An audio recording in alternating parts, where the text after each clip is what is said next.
जैसा कि जो लोग ओशो जी को सुने होंगे वो जानते होंगे कि उनके पास जो तर्क था वो अकाट्य था। वो किसी गलत बात को भी इतने अच्छे से सिद्ध कर देते थे कि लोग उसको मानने के लिए मजबूर हो जाते थे। ओशो हालांकि अपने जीवन में बहुत विवादित रहे, लेकिन वो हिंदुस्तान ही नहीं पूरी दुनिया पर अपने तर्क के माध्यम से हुकूमत किए। आज भी लोग उनको सुनते हैं और उनकी बातों को सुनकर आश्चर्यचकित रह जाते हैं। आप ओशो को कुछ भी कह सकते हैं, आप कैसी भी बात कह सकते हैं, लेकिन उनकी कही गई बातों को आप काट नहीं सकते हैं। मुझे बहुत अच्छा लगा एक बार जब ओशो ने राबिया नामक महिला की एक कथा सुनाई। राबिया एक कथाकार थी। उसकी एक कथा है। कथा इतनी मार्मिक है, इतनी रोचक है, इतनी एथेंटिक है, इतनी सत्य है कि उसे अगर आप एक बार सुन लेंगे तो आप अपने जीवन से 90% प्रश्नों का हल आप पा जाएंगे।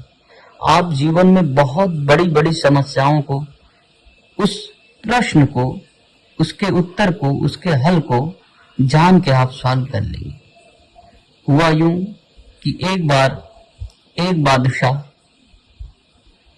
बादशाह ने अपने मंत्रियों को कहा कि मुझे कोई एक वाक्य ऐसा बताइए जिससे मुझे मेरे जीवन में सुकून मिले, मुझे तसल्ली मिले। मेरे पास इतना समय नहीं है कि मैं ग्रंथ पढूं, मैं पोथी पढूं, मैं किताबें पढूं। मुझे सिर्फ एक लाइन में उसका उत्तर चाहिए।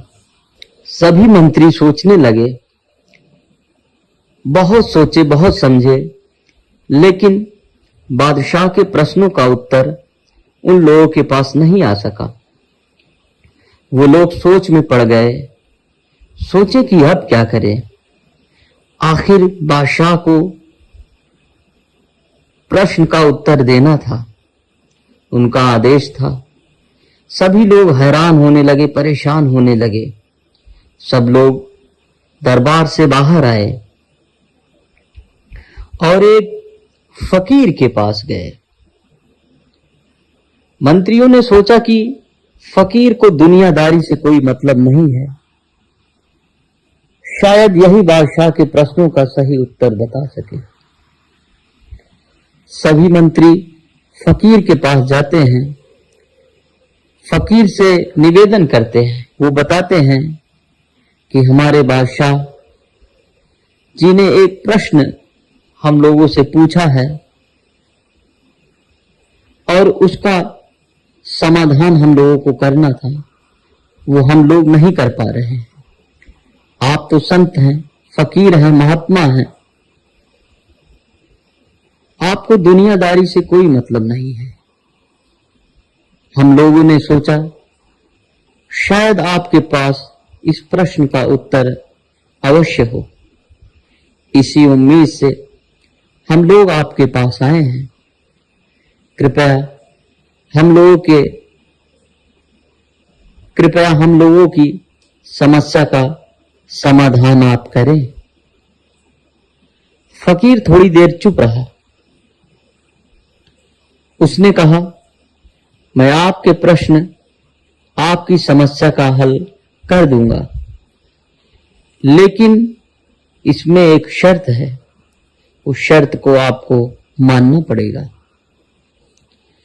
मंत्रियों ने कहा, जैसी आपकी आज्ञा, आपके शर्त का सम्मान किया जाएगा, आपकी जो शर्त है उसको माना जाएगा।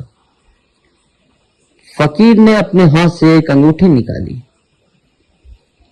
और उसने बताया कि इस अंगूठी में एक पर्ची है, लेकिन इसकी शर्त यह है कि ये तभी काम करेगी जब आप अपने जीवन में आपको ऐसा लगे कि अब जीवन में कुछ बचा ही नहीं है, कुछ समझ में ही ना आ रहा हो कि आखिर अब क्या करें। सब जतन से आप एकदम परेशान हो जाएं, तब आप इस अंगूठी को, इस पर्ची को जब निकालेंगे इस अंगूठी से, तो आपके प्रश्नों का हल तभी मिल पाएगा। मंत्रियों ने कहा ठीक है। मंत्री लोग आते हैं बादशाह के पास। बादशाह से कहते हैं, सम्राट से कहते हैं कि ये एक अंगूठी है, इसमें अब आपके प्रश्न का हल है और इसे आप तभी खोलिएगा जब आपको जीवन में लगे कि अब हमारे जीवन में कुछ बचा ही नहीं, आपको कुछ समझ में ही ना आए। ऐसे समय पे अगर आप खोलेंगे तभी ये काम करेगा, नहीं तो ये काम नहीं करेगा। सम्राट ने कहा ठीक है, मैं वैसा ही करूंगा जैसा आप लोग बता रहे हैं। कुछ समय बीता, बादशाह और पड़ोसी राज्य में युद्ध हो गया। युद्ध में बादशाह हार गया। पड़ोस के सैनिकों ने बादशाह को दौड़ा लिया। बादशाह दौड़ते दौड़ते जंगल में गए। बादशाह के सारे सैनिक मारे गए, मंत्री मारे गए, बादशाह का सारा साम्राज्य लूट लिया गया। वो किसी तरीके से अपनी जान को झाड़ी में छुपकर बचा पाए। फिर जब पड़ोसी राज्य के सैनिक सेना उनको नहीं खोज पाई, तो वह वापस चली गई। फिर उसके बाद बादशाह बहुत सोच में पड़ गए। उनको समझ में ही नहीं आ रहा था कि आखिर मैं क्या करूं। मेरा सब कुछ लूट गया, मेरा सब कुछ बर्बाद हो गया, मेरा साम्राज्य लूट गया, मेरे पास अब कुछ नहीं बचा।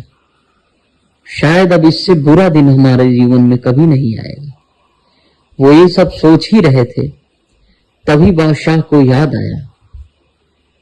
बादशाह ने कहा कि ये फकीर ने जो अंगूठी दी थी, उसने यही शर्त रखी थी कि इसको आप तभी खोलिएगा जब आपके जीवन में ऐसा प्रतीत हो कि अब कुछ बचा ही नहीं। अब इससे बुरा वक्त तो हमारे जीवन में शायद नहीं आएगा।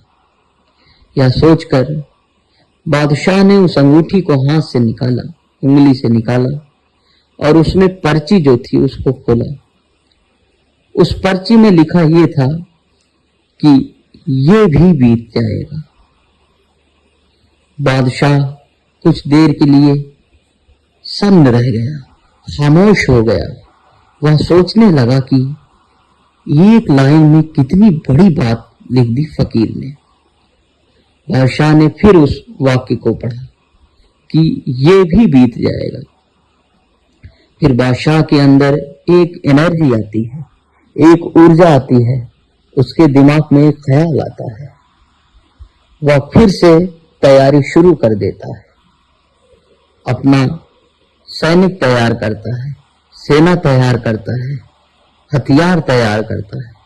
कुछ समय बाद पड़ोस पर फिर आक्रमण कर देता है, लड़ाई शुरू कर देता है, चढ़ाई कर देता है।